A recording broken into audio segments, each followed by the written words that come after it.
The World Cup is supposed to be where we see the best of the best, but unfortunately, injuries exist, and it's not like career mode where you can just turn it off in the settings. So, sadly, a bunch of great players have already been ruled out of the World Cup before a ball has even been kicked. Let's start with Hugo Ekitike. He injured his Achilles, ruling him out completely for the tournament in the summer. This is a big miss because Hugo Ekitike was one of the few Liverpool players that could have left this season with his head held up high. Liverpool ended up spending the entire GDP of a country just to get worse. But Ekitike was one of the few signings they made who actually looked to be justifying his fee. He was playing great football and showed shades of somebody that was making that slow rise to superstardom.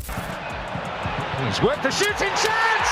Oh, that will certainly do for starters! Actually, the rise was pretty quick. I don't know why it said slow. Some of the flashes that we saw from him, the goals, the moments of magic, it was brilliant to see. I don't know if that many people watched him at Frankfurt and thought that he would be this good this quickly, but he hit the ground running for Liverpool, and if Slot had actually played him more instead of trying to get Isak going into match fitness in the beginning of the season, we could have seen Ekitike put up even better stats. But unfortunately, now he's injured, and this is a terrible injury. If you look at the history of Achilles injuries in all kinds of sports, it's one of the worst ones. It happened to Thierry Henry as well. What happens is, even if the player recovers, there's no guarantee that they will have the same explosiveness and speed that they had before the injury. So yes, Ekitike will be back after the World Cup, and we will see how he does in his second season at Liverpool. But everybody's holding their breath, hoping that the Ekitike that comes back is at least as close as possible to the version of him before the injury. Because what he was doing for Liverpool and the shades of what he could do for France that we saw in the friendly against Brazil,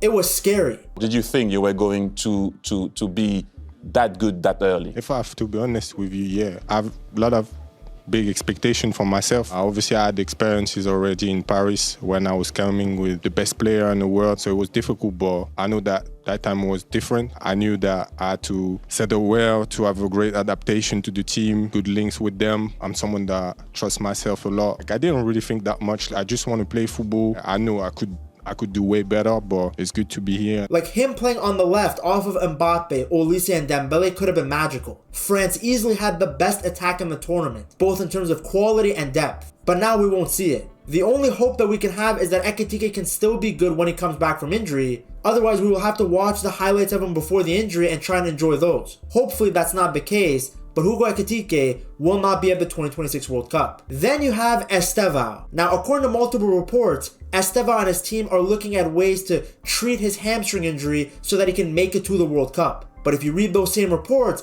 it seems that he had the worst type of hamstring tear. I believe he had a grade 4 tear, which if you do some research is the absolute worst because it's the muscle essentially peeling off the bone.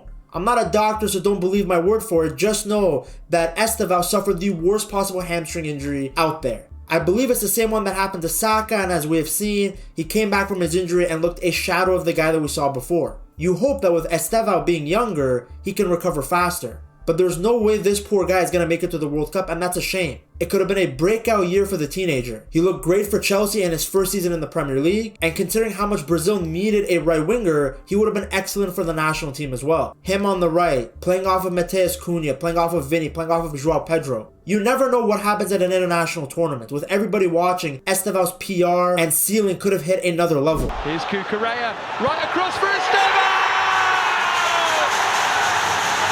What a moment for the 18-year-old! But now we won't see it. And the worst part again for Chelsea fans is, what will Estevao look like when he does come back from this injury? Like if you're a Chelsea fan, screw the World Cup. What is this guy going to do for our club? Because he was one of the few shining points in a season that was very messy. He was one of the few Chelsea players that could actually take on his man and create something. Will he have that same magic when he comes back from recovering from such a serious hamstring injury? Only time will tell. Now, another top Brazilian player that will be missing from the World Cup is Rodrygo. This poor guy tore his ACL months back. And again, it's a shame because Brazil need all the attackers they can get. Rodrygo, while he wasn't having the greatest season of his career at Real Madrid, is an excellent player in knockout football. We have seen it time and time again with Real Madrid at the Champions League. This guy, no matter what he was doing midweek or on Sundays in La Liga, always seemed to ball out under the big lights of the Champions League. يمشي كارفاخال يلعب كارفاخال حاط الكرة والثاني فما حاجة يا الله الله. And at the World Cup, I mean, there's no bigger lights. There's no doubt in my mind that no matter what his stats were during the season for Real Madrid, he could have popped up with a goal or two here for Brazil. He could have helped that team. And that's the worst thing for Brazil, because Rodrygo could have played on the right, Estevao would have played off the right, and now both of these guys are injured. So will Ancelotti use Endrick there? Will he change around the formation? Who knows? But this is another top talented player that unfortunately we will not see in the 2026 World Cup. Now we get to Serge Gnabry, and this guy is a unsung hero at Bayern Munich. Whenever people talk about Bayern, the focus naturally goes to that front three of Luis Diaz, Harry Kane, and Michael Olise. They get all the goals and assists, they get the headlines, they've been the phenomenal ones. But Serge Gnabry is the man right in behind that front three, and he was rejuvenated under Vincent Kompany. So it's a huge shame that he won't be at the World Cup, because he was playing really good football. His movement, how he was getting the ball in tight spaces, in between the lines. Again, he was doing a lot of the work that won't show up on the stat sheet that allowed Harry Kane, Luis Diaz, and Olise to do their thing. A lot of times he would make the perfect run and he wouldn't necessarily get the ball, but he would have created space for those other players. On top of that, he did get goals and assists, don't get it twisted. He very much contributed to Bayern's winning campaign. I mean, those guys don't score over 100 goals without Gnabry being a part of it as that number 10, as that center attacking midfielder. But naturally, his stats weren't anywhere near as good as the front three, but he was vital to that team.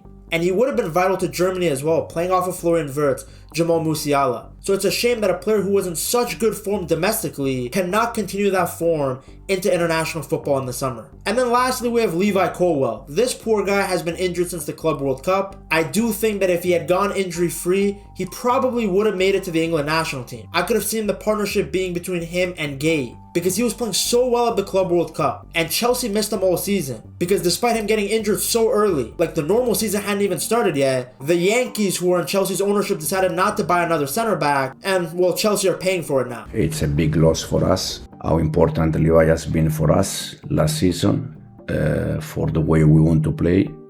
We said many times that we are able to create chances and to attack in the right way if we are able to build in the right way, and Levi was a huge part of our build-up, and now he's out, and we want to try to find different solution.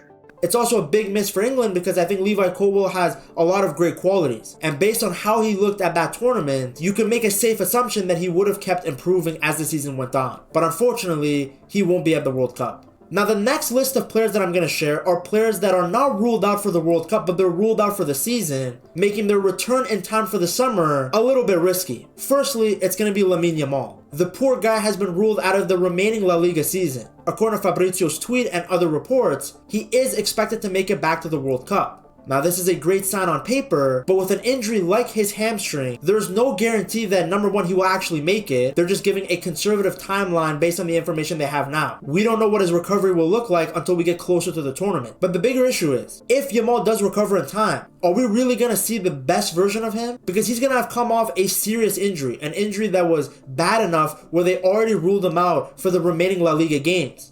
So even if he recovers, we're not going to see the same guy that we saw throughout the whole year. The magical player, the guy who will most likely win La Liga Player of the Season. He was so good, and it's a shame because I actually believe, I'm not just a Yamal Glazer, I think I speak for a lot of fans, he's one of the players that everybody was looking forward to watch at the World Cup. I mean, if anybody watched the Euros, he put on a show. And since then, he's gotten infinitely better. Like 16-year-old Yamal versus 18-year-old Yamal, it's night and day the difference. He's faster, he's stronger, he's better in front of goal, he's more confident. So everybody's hoping he makes it there, but my only concern is, even if he does, we don't know if he'll perform at that top level. We don't even know if he'll be able to play full 90 minutes. He might make it in time, but they'll rest him. Although, as we've seen in Yamal's career, none of the managers who manage him are able to get him to rest or take games off. So hopefully he makes it, and I'm hoping he does because he will make the tournament 10 times more exciting, but it's going to be a close one. Now, interestingly enough, Arda Guler suffered the exact same injury, a hamstring issue that ruled him out for the remainder of La Liga, but there's hope that he will make it back to the World Cup. And this is another exciting youngster that everybody wants to watch under the bright lights, because Real Madrid's season has been more up and down than Bonnie Blue's neck. But Arda Guler was one of the few shining players throughout the entire campaign. Whether it was under Xabi Alonso or Arbeloa, he played wonderful football. He showed that he deserved to be a part of this Real Madrid team, that the hype that Turkish fans had around him during his time at Fenerbahce was completely justified. Pretty much any manager that gave him playing time at Real Madrid, he rewarded. Ancelotti for some reason didn't want to play him, but the other guys, even Xabi Alonso despite getting sacked, played him, and he was amazing. If you guys remember early in the 2025-2026 season, he was constantly the one feeding Mbappe goals. And the funny part is, I think Arda Guler has an even higher ceiling that he hasn't tapped into, mainly because Real Madrid don't utilize him to his best strengths. Since he's one of the few players that can actually dictate the tempo of a game, and is good in tight spaces, they want to use him the way they use Modric and Kroos. But Arda is much better when he's further up the pitch, when he's playing in that number 10 role, where he has the freedom to move around and score and create. We saw it in the game against Bayern. Arda Guler, it's a good effort. Oh, it's magnificent. But unfortunately, Real Madrid don't give him that freedom because a lot of times the midfielders have to do all the dirty work because Vinny and Mbappe want to walk around scratching their balls and sniffing it. But for Turkey at the World Cup, you would see Arda in his full capabilities. Because Turkey actually play him in that number 10 role right behind the striker. They play him on the right wing with the freedom to float around. That way you get the very best version of this guy. And Arda Guler, trust me, is a wonderful player. The more touches he gets on the ball, the more responsibility you give him, the more he's going to shine. And we even saw glimpses of it at the 2024 Euros. So hopefully he comes back, makes it back in time, still looks as good as he did during the season, and him and Kenan Yildiz can do damage for Turkey. Now, another Real Madrid player who suffered the exact same injury is Militao. Again, the same situation, a hamstring injury, ruling him out for La Liga, but the reports indicate that he will make it back at the World Cup. And they need Militao, Brazil. They need him next to Marquinhos because their defense, it can be a bit sketchy at times, so having him there would be fantastic. But unfortunately, as we have seen in Militao's career recently, he struggles to stay healthy. So again, it's another player that might make it back in time on paper, but there's no telling if he's going to reoccur the same injury or if he's going to be 100%.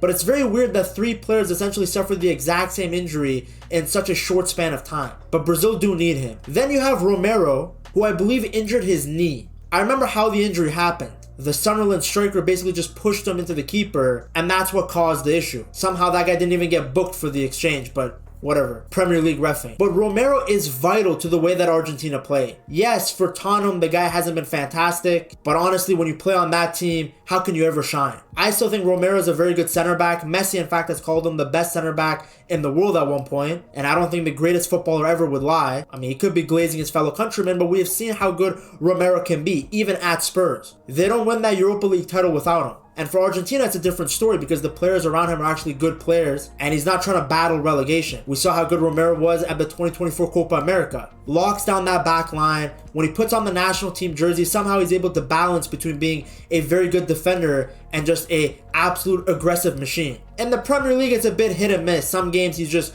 turns into a complete aggressive freak and just gets blinders on and just goes straight for the red card. But for the national team, he's very composed. He picks and chooses his moment to win the ball back, and he's desperately needed for that back line. It was him and Lisandro Martinez that helped Argentina win the last international tournament. If they're going to win the World Cup, they're going to need Romero, but we don't know if he'll make it back in time. And then the last one is Reece James, another player that suffered a hamstring injury. And I hope he makes it back because England desperately need that guy. They do have plenty of right back options, but Reece James is by far and away their best defender. Forget right back. Just flat out their best defender. He's so good. The problem is he's always getting injured. I actually thought this season he was a little bit better. He had less constant injuries and just like one big one. But Reece James is a monster. England definitely need him. Whether he's playing center back, at right back, or even if they want to move him into midfield, this guy is a complete tank. And I hope to see him at the World Cup. Now these are the guys that will miss the tournament because of injuries. But there's a ton of players who won't be at the tournament simply because their teams didn't qualify. To see all the massive stars that won't be at the World Cup, you have to watch this video right here.